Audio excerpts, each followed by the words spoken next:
Komisi Pemberantasan Korupsi atau KPK mengungkap dugaan bahwa Menteri Kehutanan Raja Juli Antoni belum mengembalikan seluruh uang dalam amplop yang ditinggalkan Bupati Kuantan Singgigi nonaktif Suhardiman Ambi. Juru bicara KPK Budi Prasetyo mengungkap penyidik menemukan adanya selisih antara uang yang diduga diberikan Suhardiman dengan jumlah yang dikembalikan Raja Juli.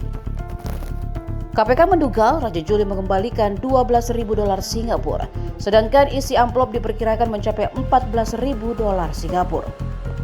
Penyidik ini masih menelusuri penyebab perbedaan nominal tersebut sebagai bagian dari penyidikan yang sedang berjalan. Kasus ini bermula dari operasi tangkap tangan OTT KPK di Kabupaten Kuantan Singgigi dan Jakarta pada 29 Juni 2026. Sehari kemudian, Suhardiman Ambi dan Sekretaris Daerah Kuantan Singgigi, Zulkarnain, menyerahkan diri ke KPK.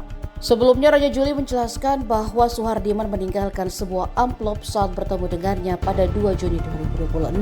Setelah mengetahui keberadaan amplop tersebut, ia memerintahkan ajudannya untuk mengembalikannya kepada Suhardiman pada 12 Juni 2026 melalui perantara di Kuantan Singgigi.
Download Tribun X sekarang, menghadirkan lokal menjadi Indonesia.